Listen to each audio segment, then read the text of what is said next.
We're here because you're selfish, ungrateful, and tearing this family apart. My mother said that into a microphone in my parents' living room. On my 30th birthday, 40 people sat in folding chairs, staring at me. My father held a 3-page list of everything I'd done wrong since I was 8. My sister aimed her phone at my face. Live on TikTok. I didn't cry, I didn't leave. I sat there, waited for them to finish, and then I said 6 words that changed everything. Funny, I've been recording too. What happened in the next 11 minutes ended 6 relationships in that room, and my sister deleted her entire TikTok before she made it to the car. Before I go on, please take a moment to like and subscribe, but only if you genuinely connect with this story. Drop your location and local time in the comments. I'd love to know where you're watching from. My name is Faith. I'm 30. I'm an ER nurse in a small town outside Columbus, Ohio. And this is the story of how my family threw me a surprise intervention for my birthday, and how it became the worst night in Mercer family history. Now let me take you back 3 months before that night, to the phone call I was never supposed to hear. Let me set the scene so you understand what my life looked like before everything fell apart. It's a Friday night. I've just finished a 14-hour shift in the ER. 2 car accidents, a cardiac arrest, and a kid who swallowed a quarter. My scrubs smell like iodine and coffee. I'm sitting in my car in the hospital parking lot, engine off, eyes closed, just breathing. Then I check my phone. 3 messages. Mom. Faith, the insurance bill came. Can you handle it this month? Dad's hours got cut again. Kristen, my older sister. Hey, can I borrow $400? There's an online course I need for my brand. Dad. A photo of a roofing invoice. No words, just the photo.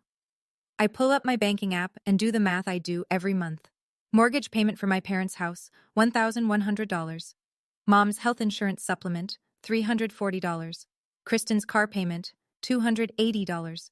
Groceries I drop off on Sundays, around $150. That's roughly $2,100 a month, nearly half my take-home pay.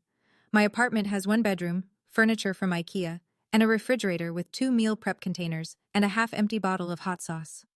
I drive a 2014 Civic with 130,000 miles. I haven't taken a vacation since I graduated nursing school.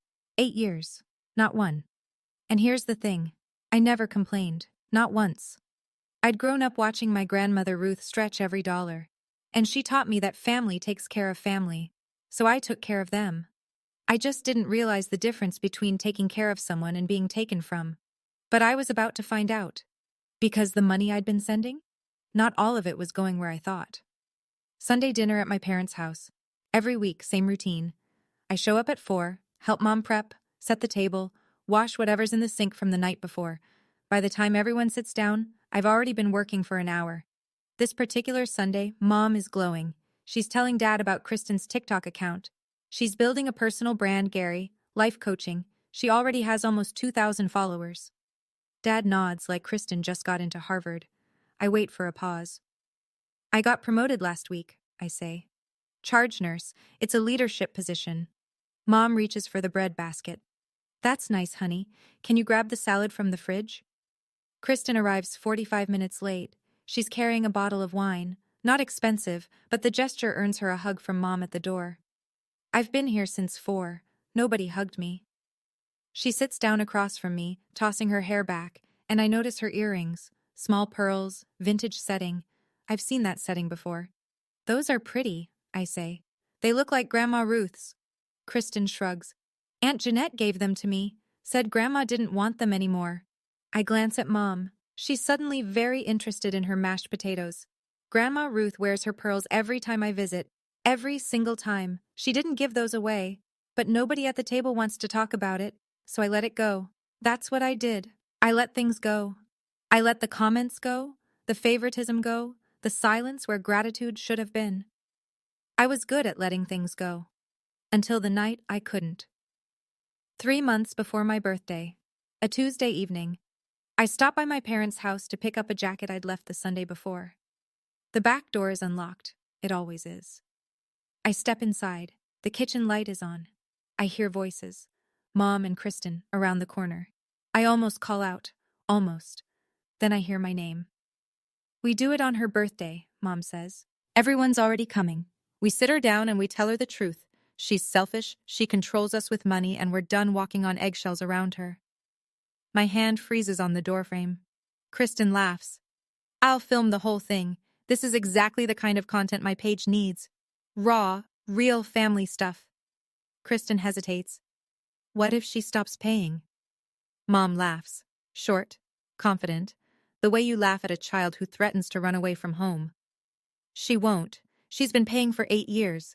She didn't stop when I forgot her college graduation. She didn't stop when your father called her career just bedpans and paperwork. She's not going to stop because of one evening. But what if she does? Then 40 people just watched us beg her for help. She walks away after that. She proves everything we said. She's trapped either way. Good, Kristen says. And if she makes a scene, even better. Shows everyone she can't handle the truth. I stand there for maybe 10 seconds. It feels like 10 minutes. My pulse is in my ears. My legs feel hollow. I back out through the door without making a sound. Get in my car. Sit in the driveway with my hands on the steering wheel, staring at the garage door. I stay there for 20 minutes. Then I call Naomi. She's been my best friend since college. She's also a civil rights attorney.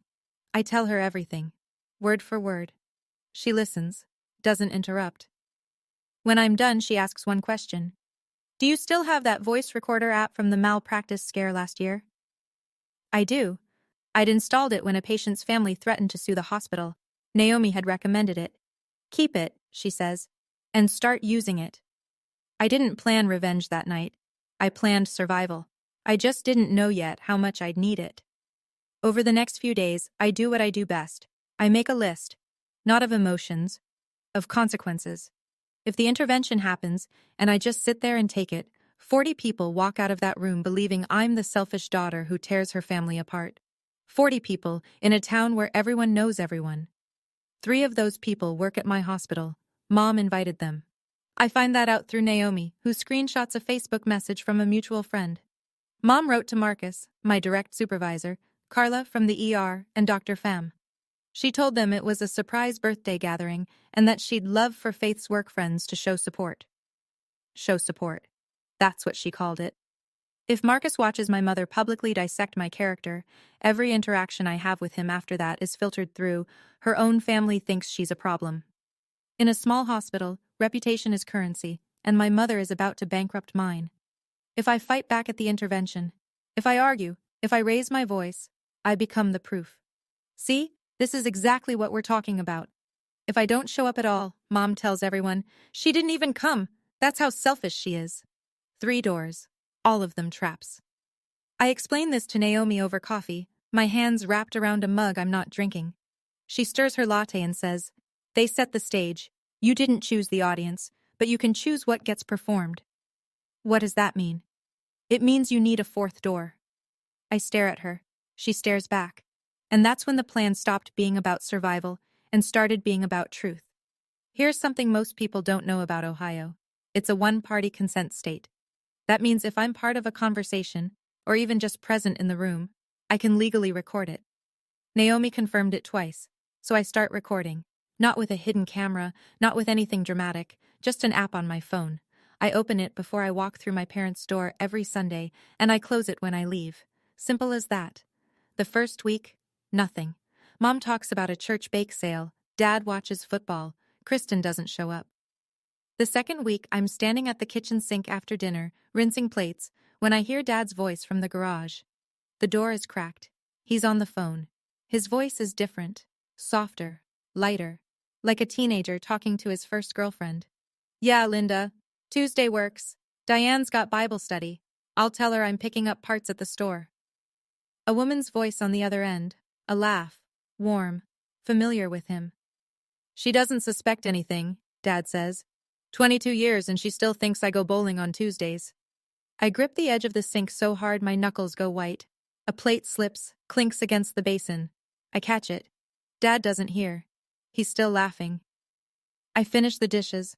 I dry my hands. I walk out to my car, sit down, and look at my phone. The app is running. The waveform is still moving. I wasn't looking for this. I was looking for protection. But a recorder doesn't filter. It catches everything. And apparently, everything in the Mercer house was worth catching. Week 4. I arrive early, 20 minutes before dinner. The front door is locked, so I go around back. Mom's bedroom window is open a crack. Her voice drifts out. She's on the phone, speaker on. I can hear both sides. Gary doesn't know about the $14,000, Mom says. I moved it to my personal account right after Mom's estate sale. He thinks the furniture sold for less than it did. And then Aunt Jeanette's voice, tinny through the speaker. Smart. And the pearls. I already sold the bracelet. Got $800 for it. If Ruth asks, we just say it's at the jeweler being cleaned. Fine, Mom says. Just don't let Faith find out. She's the only one who still visits Ruth every week. If Ruth mentions the bracelet, Faith will start asking questions. Faith won't find out. She's too busy paying your mortgage. They both laugh. I stand in the backyard, next to the recycling bin, listening to my mother and my aunt laugh about stealing from my 82-year-old grandmother. My phone is in my jacket pocket. The red bar on the screen pulses quietly. $14,000. That's 7 months of the mortgage I'd been paying. The mortgage I thought was keeping a roof over my parents' heads while they struggled. They weren't struggling. Mom had $14,000 tucked away in an account Dad didn't know about, funded by my grandmother's estate, while I ate meal prep out of plastic containers and drove a car with a cracked windshield. I had 2 secrets in my phone now. And there were still 6 weeks until my birthday. 6 weeks of Sunday dinners, 6 weeks of smiling through the door. I could do that. I'd been doing it for years. The next Sunday, Derek doesn't come to dinner. He's picking up an extra shift, electrical work at a new development on the edge of town. He works hard, always has. Kristen used to brag about that when they first got married. Tonight she's not bragging. 2 glasses of wine in, Kristen leans toward Mom across the table. I'm at the other end, cutting my chicken, invisible. Derek is useless, Kristen says. She keeps her voice low, but the dining room is small.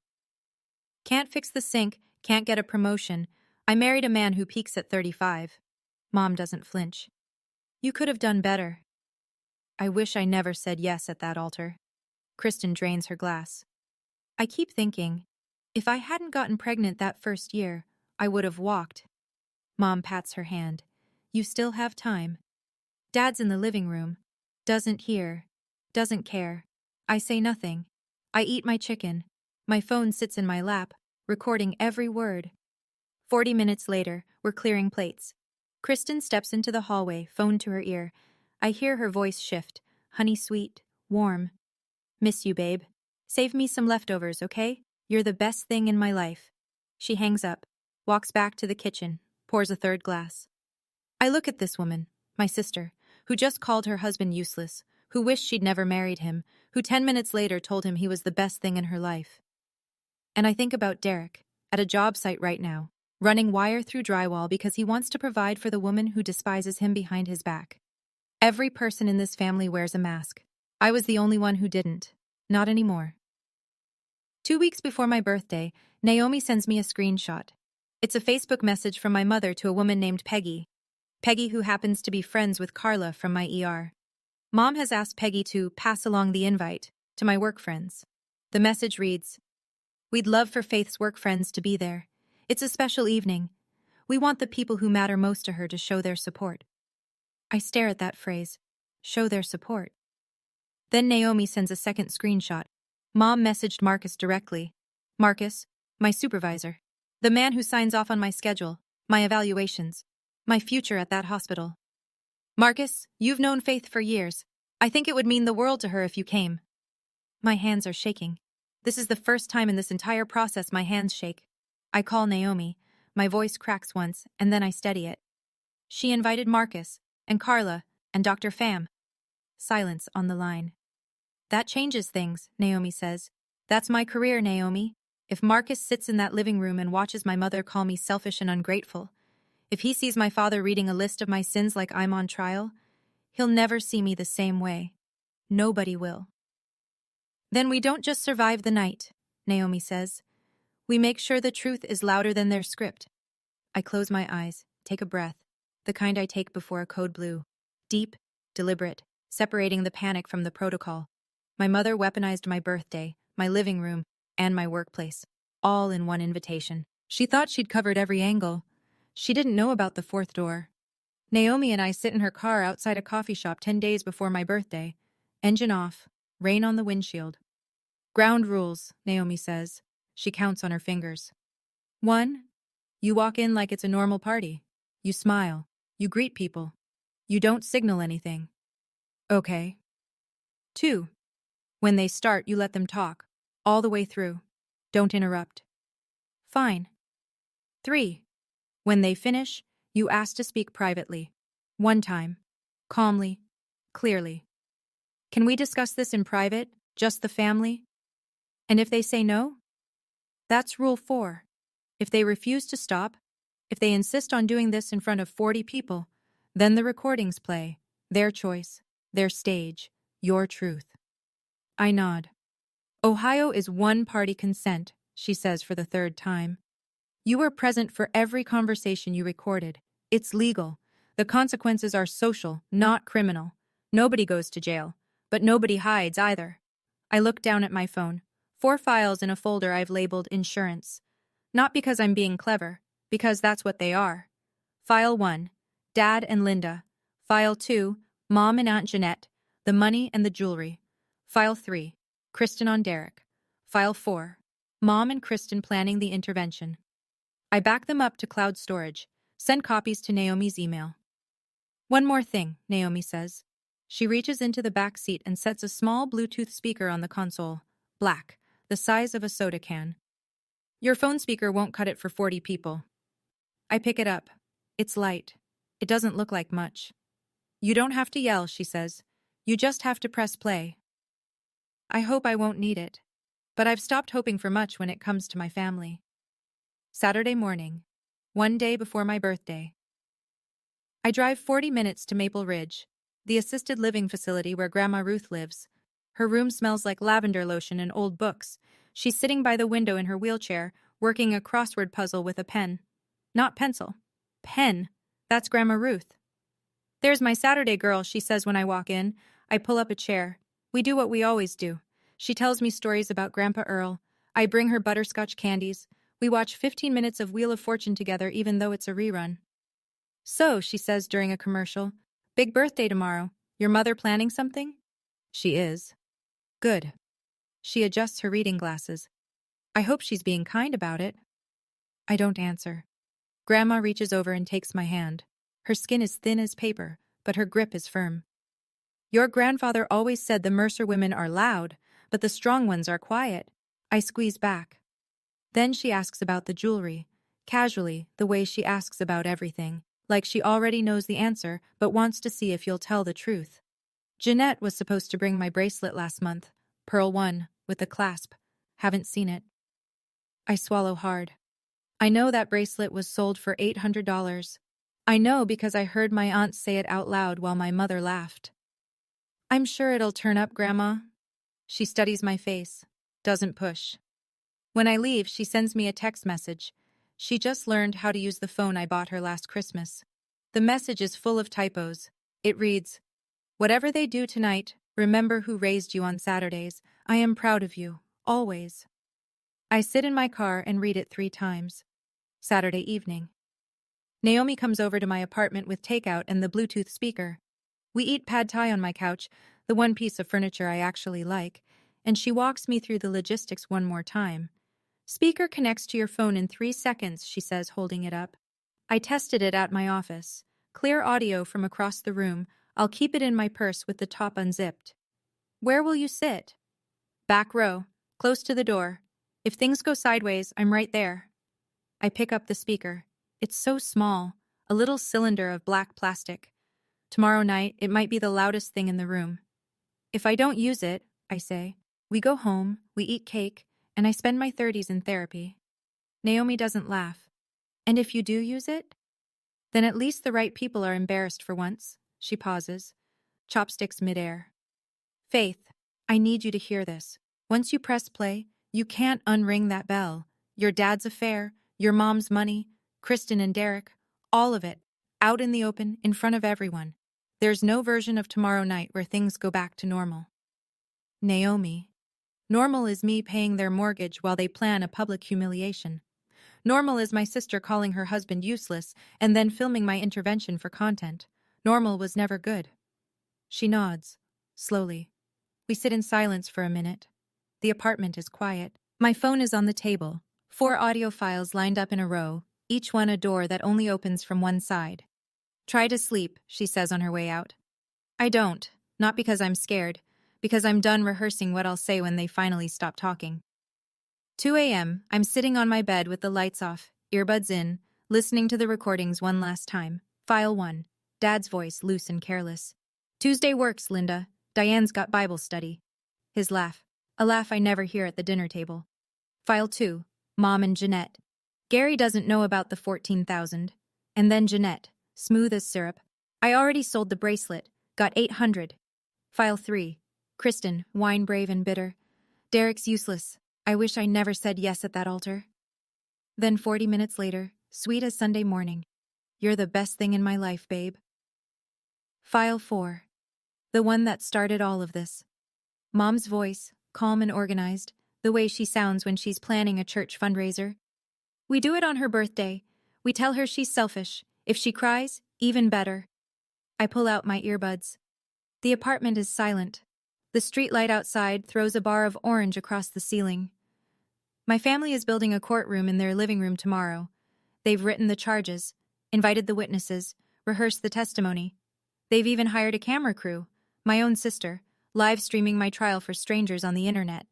And they have no idea the defendant has more to say than anyone in that room wants to hear. I plug my phone in, set my alarm for 9, close my eyes. Tomorrow is my birthday. 30 years old. I used to think turning 30 would feel like a milestone, a celebration, a beginning. Instead, it feels like a verdict. But here's what they don't know. The verdict isn't mine. It's theirs. Okay. Let me step outside the story for a second. I want to be honest with you.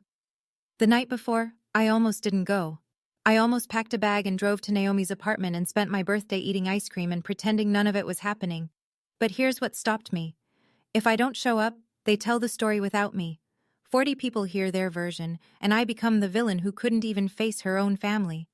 So let me ask you, what would you have done? Would you have walked into that room, or would you have stayed home? Tell me in the comments. All right, let me take you to the night itself. I pull into my parents' driveway at 6:15. Cars are lining the street in both directions. I count 11, 12, more than a birthday dinner, more than a surprise party. My phone is charged. The app is open. The speaker is already paired. I smooth my blouse. Check my reflection. Take one breath. Walk in through the front door. The living room has been rearranged. The couch is shoved against the wall. The coffee table is gone. In its place, 4 rows of folding chairs, maybe 10 across, facing a single point at the front of the room where a microphone stands on a chrome tripod stand. Behind it, taped to the wood paneling, a banner, white butcher paper, blue marker, block letters. We love you enough to tell the truth. No cake, no streamers, no presents. I scan the room, 40 faces, some smiling nervously, some avoiding my eyes. I spot them one by one. Marcus, my supervisor, in the second row, arms crossed. Carla beside him, clutching her purse. Dr. Pham near the back, looking confused. Neighbors I've known since childhood. 2 of Mom's Bible study friends in matching cardigans. Cousins I see once a year at Thanksgiving. Kristen's college roommate. And there, in the far corner, Kristen, standing behind a tripod, phone mounted, red dot blinking. She's live. Naomi is in the last row near the door, her purse on her lap. The zipper open 2 inches. She gives me the smallest nod. I look at the microphone, at the banner, at 40 people who came to watch my family put me on trial. Then I look at the one empty chair in the front row, center, facing the crowd, my seat. I sit down. Mom steps up to the microphone. She's wearing her good blouse, the cream one she saves for church. Her hands are steady. She smiles at the room the way she smiles at potluck dinners, warm and practiced. Thank you all for coming, she says. I know this isn't what Faith expected tonight, but as a family, we decided it was time to be honest. She pulls a folded sheet of paper from her pocket, opens it slowly. Faith, honey, we love you, but we can't keep pretending everything is fine. She reads. She tells the room I'm selfish, that I hold money over their heads like a weapon, that I decide when and how much I give like we're a charity case. She tells them I'm cold, that I never call my father on Father's Day, She doesn't mention that Dad hasn't answered his phone on Father's Day in 3 years because he's always out picking up parts. She tells them I'm tearing the family apart, that Sunday dinners have become tense because of my attitude. She pauses, looks at me with practiced tenderness. We're not doing this to hurt you, Faith. We're doing this because nobody else had the courage. The room is dead quiet. I hear a folding chair creak. Someone coughs. Marcus uncrosses his arms and leans forward. He's watching. I can feel it. 2 of Mom's Bible study friends are nodding along. The woman in the green cardigan dabs her eyes. She's buying every word. I sit perfectly still, hands on my knees, face neutral. The way I look when a patient's family is yelling at me in the ER. Calm, present, absorbing. Because Mom isn't finished. And neither is Dad. Dad stands up. He doesn't look at me. He reaches into his shirt pocket and pulls out 3 pages. Lined paper, folded in thirds, covered in handwriting. I recognize the handwriting instantly. It's not his. It's Mom's. She wrote the list. He's just the delivery man. He clears his throat. Faith, your mother and I, we made this together. It's a record of patterns, things we've noticed. He starts reading. Faith, age 8, broke the kitchen window playing ball and lied about it. I didn't break that window. Kristen threw a softball through it. I was in the backyard, and I was the one who got blamed because Kristen cried first. Faith, age 13, told her aunt she didn't want to go to church camp. Correct. Because church camp was in July, and I had a summer reading program at the library. Mom said I was being difficult. Faith, age 15, refused to let Kristen borrow her car for prom.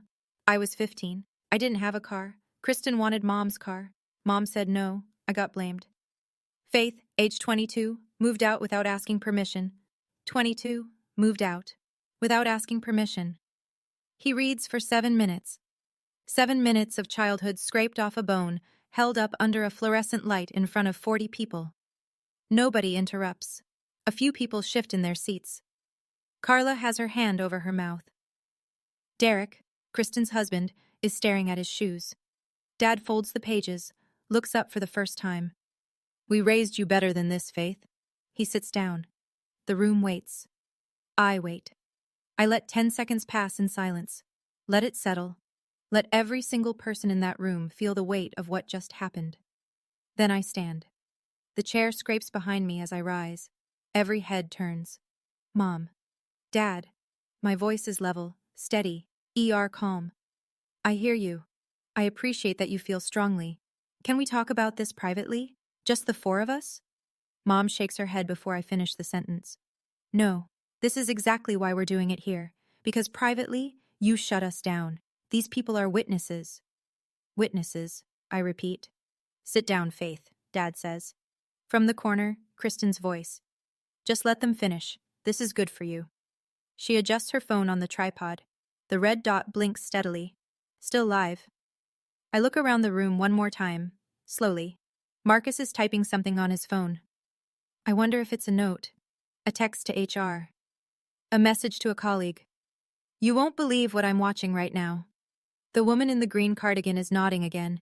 She thinks this is love. She thinks she's witnessing a family that cares enough to be honest. I look at Naomi. She's sitting very still. Her hand rests on the open purse. Inside, the speaker is waiting. I look at Derek. He's staring at Kristen's tripod with an expression I recognize from the ER. Confusion tipping into dread. I take a breath. The same breath I take before I call time of death. Not because this is the end. Because it's the beginning of something that can't be taken back. Okay, I say. You've had your turn. I open my purse, pull out my phone. I hold it up so the room can see. Funny, I've been recording too. The room goes absolutely silent. And then I press play. The Bluetooth speaker comes alive from Naomi's purse. Clear, loud, every syllable razor sharp. Dad's voice fills the room. Yeah, Linda, Tuesday works. Diane's got Bible study. I'll tell her I'm picking up parts at the store. A woman laughs on the other end. Warm. Familiar. She doesn't suspect anything, Dad continues. 22 years, and she still thinks I go bowling on Tuesdays. Silence. Total silence. The kind of silence that has texture, thick and suffocating. Mom turns to Dad. Her face drains. Not slowly. All at once. like someone pulled a plug behind her eyes. Dad lunges forward in his chair. Turn that off! Turn that off! I don't move. The recording keeps playing. Dad's voice, easy and light. I'll bring dinner, that Italian place you like. She'll never know. The woman in the green cardigan stands up. She looks at Mom, then at Dad, then at the door. She picks up her coat and walks out without a word. Her friend follows. Mom's hand grips the back of a folding chair so hard her knuckles turn yellow-white. She's staring at Dad, not at me. At him. Gary, she whispers. Diane, it's not. You have to understand. 22 years? Her voice cracks. Bowling? The room is vibrating. People are looking at each other, looking away, looking at the floor. Marcus has put his phone face down on his thigh. I touch my screen. The recording stops. I look at the room. My voice is even. Calm as a chart note. That's recording 1. I pause. There are 3 more. Nobody breathes. Nobody moves. The banner behind me, "We love you enough to tell the truth," has never been more ironic. I press play on the second file. Mom's voice this time, confident, conspiratorial, the tone she uses when she thinks no one important is listening. Gary doesn't know about the $14,000. I moved it to my personal account right after Mom's estate sale. He thinks the furniture sold for less. And then Aunt Jeanette, tinny through the speakerphone in the recording. Smart. And the pearls, I already sold the bracelet, got $800 for it. If Ruth asks, we just say it's at the jeweler being cleaned. Dad turns to Mom. His face is a wreck, half guilt from the first recording, half fury from the second. $14,000, he says. From Ruth's estate? You told me the auction brought in $4,000 total. Gary, that's taken out of context. Aunt Jeanette is in the 3rd row. She bolts to her feet like the chair burned her. Diane, you told me no one would ever find out. The room erupts, not screaming, murmuring, a low, rolling wave of whispered disbelief. A cousin I barely know leans toward Jeanette. You sold Grandma Ruth's bracelet? The pearl one? Jeanette's mouth opens, closes, opens again. Nothing comes out. Mom's Bible study friend, the second one, the one who stayed, stands up now, clutching her purse. She looks at Mom with an expression I can only describe as revision, like she's rewatching every conversation they've ever had through a new lens. She leaves. Dad is gripping his knees. Mom is standing alone by the microphone, the paper with her speech crumpled in her hand. I stop the recording. That's 2. 4 relationships cracking in real time. And I still have 2 files left. The room is no longer watching me. They're watching each other. I look at Kristen. She's standing behind her tripod, but the red dot is gone. At some point during the first 2 recordings, she killed the live. But it doesn't matter. Hundreds of people already watched the first half. The damage is in the cloud now. Her eyes are wide. She knows what's coming. I press play. Kristen's voice, slightly slurred from wine, fills the room. Derek's useless, can't fix the sink, can't get a promotion. I married a man who peaks at 35.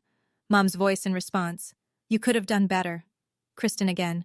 I wish I never said yes at that altar. The audio is pristine. Every consonant, every breath.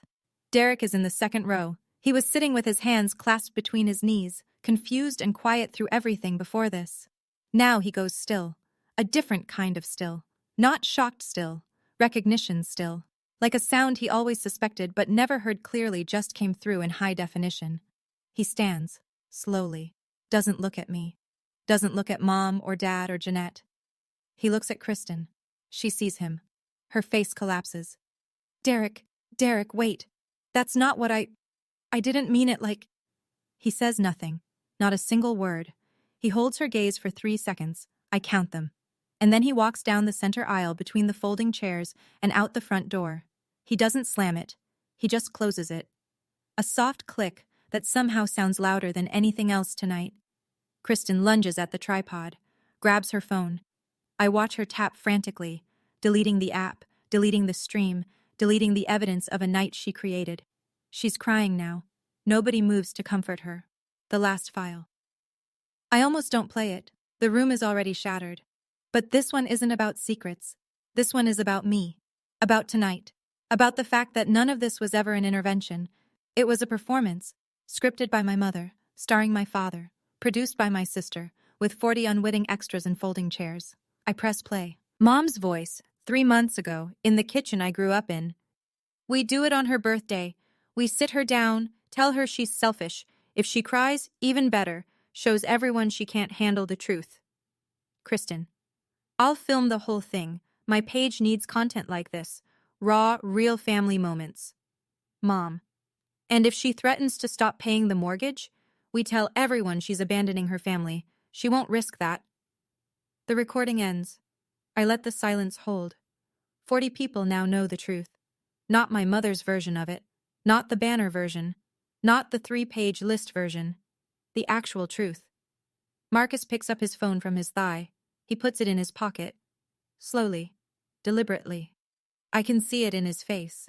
He's not confused anymore. He's recalculating everything he was told about tonight. Gary sits slumped in a folding chair, chin against his chest. Diane stands alone at the front of the room. No one is near her. The microphone is still on its stand, but it might as well be a monument to something that just died. I lower my phone. That's the last one, I say. Quiet. No triumph, no edge. Just fact. Now you all know exactly who's selfish in this family. I pause. It isn't me. I need to pause here for a second. When I played those recordings, my hands were steady, my stomach wasn't. Because I knew, the moment I pressed play, there was no going back. Nobody in that room would ever look at each other the same way again, including me. So let me ask you, do you think I went too far? Or do you think I should have played them sooner, the moment Mom picked up that microphone? Tell me in the comments. And if you're still here, thank you. The story isn't over. What happened next is the part that actually changed my life. The living room looks like the aftermath of something, which it is. Kristen has run out after Derek. Jeanette is sitting with her arms wrapped around herself, eyes on the carpet. Dad is at one end of the room. Mom is at the other. The distance between them is 4 folding chairs and a 22-year lie. I put my phone back in my purse. I stand straight. I don't raise my voice. I want to say this once, clearly, so there's no confusion. The room watches. Starting tonight, I am no longer paying the mortgage on this house. I'm no longer covering the insurance premium. I'm no longer making Kristen's car payments. I've set up auto cancellation for every recurring transfer. Effective midnight. Mom's head snaps toward me. You can't do that. You depend on me, I say. Not the other way around. And you just spent 30 minutes telling 40 people how terrible I am. So I'm giving you exactly what you asked for. A life without my selfishness. Someone in the back, a cousin I think, lets out a low whistle. Carla nods. Quietly. I catch it from the corner of my eye. Mom opens her mouth, closes it, opens it again. Faith, this isn't... You're overreacting. I asked to talk privately. You said no. I asked you to stop. You said no. I'm not overreacting. I'm responding. I look at Naomi. Ready? She stands, loops her purse over her shoulder and walks toward me. I turn to the room one last time. Thank you for coming. I'm sorry it wasn't the party you expected. Then I walk toward the door. My mother's intervention is over, but mine just began. I'm 3 steps from the door when Marcus stands. In 6 years of working under him, I've seen Marcus stand up for a lot of things. Patient rights, staffing ratios, union votes. He's not a dramatic man. He speaks like someone who knows that authority doesn't require volume. Faith. I stop. He buttons his jacket, takes 1 step into the aisle. I've worked with you for 6 years. I've seen you hold a dying man's hand at 3 a.m. and chart his vitals at 3:15 without missing a beat. I know exactly who you are. He pauses. This doesn't change anything at my hospital. Except maybe my respect for you just went up. He says it at normal volume. But in this room, at this moment, it lands like a verdict. Carla stands next. She grabs her coat. I'm driving you home. You shouldn't be alone tonight. I feel something shift inside my chest. Not relief exactly, but the closest thing to it. Like setting down a bag I didn't realize I'd been carrying. I pass Mom on the way out. She grabs my sleeve. Her fingers are trembling. Faith, please. I stop. Look at her hand on my arm, then at her face. Mom, you had a microphone. I had a phone. I gently pull my sleeve free. The difference is, mine told the truth. I walk out the front door. I don't slam it.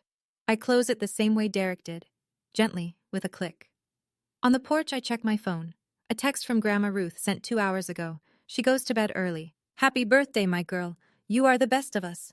I press the phone against my chest and stand there in the cool Ohio air until Carla pulls the car around. Carla drives. Naomi sits in the back. Nobody talks for the first 2 minutes. The only sound is the tires on wet asphalt and the low hum of the heater. Then Naomi says, "You okay?" I think about it, not the polite version, the real one. "I don't know yet," I say. She nods. That's enough. We're on Route 33, halfway to my apartment, when I open my phone and read Grandma Ruth's text out loud. The whole thing, typos and all. "Whatever they do tonight, remember who raised you on Saturdays. I am proud of you. Always." Carla's hands tighten on the wheel. Naomi makes a sound from the back seat, not crying, but close. "Your grandma," Carla says, "sounds like the kind of woman I'd want at my intervention." I laugh. It's the first time I've laughed all night, and it comes out cracked and wet. Naomi leans forward between the seats. "She raised you right, Faith. The rest of them are just noise." We pull into my apartment complex. Same parking lot, same cracked asphalt, but something about it looks different tonight. Cleaner, maybe. Or just mine. I unlock my door, step inside, drop my purse on the counter. 36 unread messages on my phone. I don't open them. Not tonight. I open my banking app instead. 3 recurring transfers. Mortgage, $1,100. Insurance, $340. Car payment, $280. I cancel all 3, one by one. Confirm, confirm, confirm. Done. Then I sit on the edge of my bed in the dark and listen to nothing. No phone calls to return, no bills to pay for someone else, no Sunday dinner to prep for. For the first time in 8 years, my paycheck is just mine. It's quiet, it's small, it's everything. Monday, the day after, Dad moves out. Not dramatically, no suitcases on the lawn. He just packs a duffel bag and drives to his friend Bill's house. Doesn't tell Mom. She comes home from the grocery store and finds his side of the closet half empty. She calls me 14 times that day. I don't pick up, not because I'm punishing her, because I have nothing left to say. Day 3. Kristen calls. She's sobbing so hard I can barely understand her. "Derek filed for separation. He won't talk to me. He changed the locks." "I'm sorry to hear that, Kristen." "You ruined my marriage." I close my eyes, hold the phone an inch from my ear.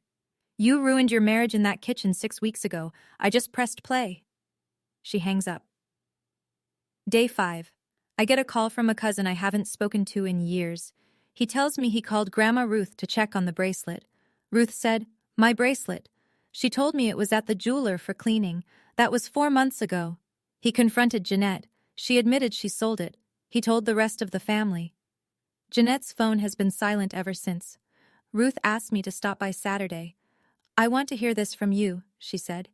Not them. Day 7. Mom posts a status on Facebook. Long, emotional. "Our family is going through a difficult season. We ask for your prayers and your grace." Nobody likes it. Nobody comments. The 2 Bible study friends have unfriended her. 1 week. That's all it took. Not for things to fall apart. They'd been falling apart for years. 1 week for the glue to dissolve. And the glue was me. It was always me. A month passes. The dust doesn't settle. It rearranges. I sit down with my banking app and a cup of coffee and do the math I should have done years ago. That $2,100 a month I was sending home? Here's where it goes now. Student loans, paid off in 6 weeks. The remaining balance was $3,800. Gone. I open a retirement account for the first time in my life. I'm 30 years old, and I've never put a dollar toward my own future. I set up auto deposit, $200 a month to start. It's not much. It's mine. I book a flight to visit Grandma Ruth. Not a 40-minute drive. A proper visit, 2 days, a hotel nearby, so I can spend the mornings with her and not rush. At the hospital, nobody brings up that night. Not once. Marcus greets me the same way he always does. Brief nod, straight to business. But he assigns me to the new trauma protocol committee. It's extra responsibility. It's also trust. I'll take it. Carla and I start having lunch every Wednesday. We never had before. She tells me about her daughter's soccer games. I tell her about Grandma Ruth's crossword addiction. Normal things. Easy things. One Saturday, I walk into a hardware store and buy a pothos plant. $5. I set it on my kitchen counter, in the spot where my phone used to sit, while I calculated how much I owed everyone else. Naomi texts me that evening. How does freedom taste? I take a photo of the plant and send it back. Like a $5 plant from the hardware store. She sends a row of laughing emojis. I smile at my phone in my empty apartment, and it doesn't feel empty at all. 6 weeks later. I walk out of the hospital after a double shift. My feet hurt. My scrubs smell like antiseptic. I'm thinking about leftover pasta and my couch. Then I see her. Mom is standing by my car, arms folded, no coat, even though it's 40 degrees. Faith. Mom. I'm your mother. You can't just cut me off. I unlock my car, set my bag on the passenger seat. I didn't cut you off. I cut off the money. Those are two different things.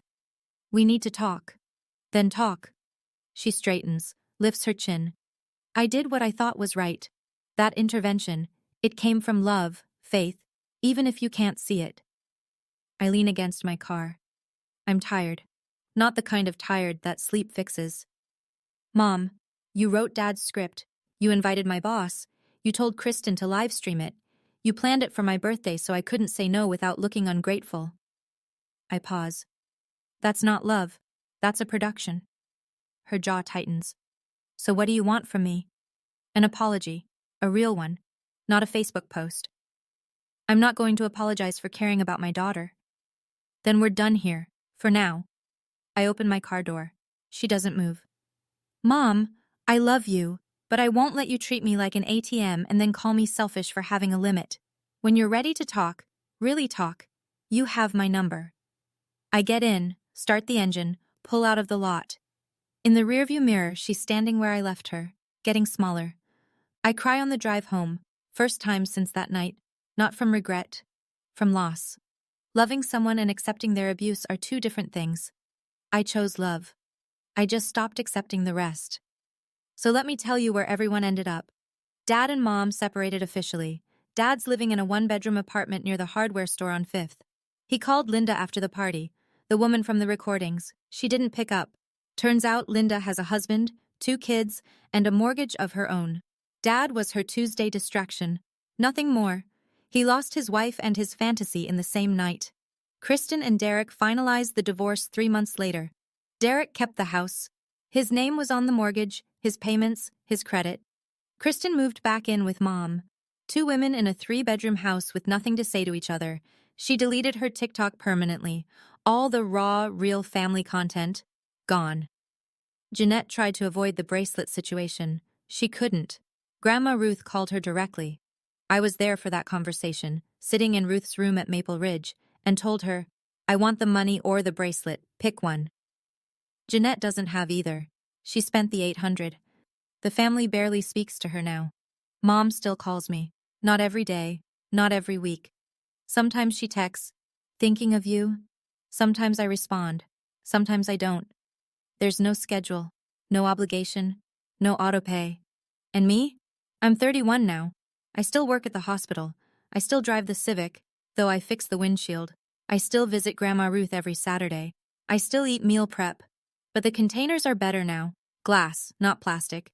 Small upgrade. Mine. I didn't destroy my family. The truth did. I just gave it a microphone. And maybe that sounds cold. But here's what I've learned. The truth doesn't destroy strong things. It only destroys the things that were held together by lies. Let me talk to you directly for a minute. I'm not telling you to go record your family. I'm not saying you should cut people off or make a scene at your next holiday dinner. Every family is different. Every situation has its own weight. But if you're listening to this and something feels familiar, if you're the one paying bills for people who call you ungrateful or showing up early to set the table while someone else shows up late with a bottle of wine and gets the hug, I want you to hear this. You are not selfish for having a limit. You are not ungrateful for expecting respect. And you are not tearing your family apart by refusing to hold it together at your own expense. Boundaries aren't walls. They're doors. You decide who walks through and when and under what terms. That's not cruelty. That's clarity. My grandmother sent me a text the night of my birthday. I've read it probably 200 times since then.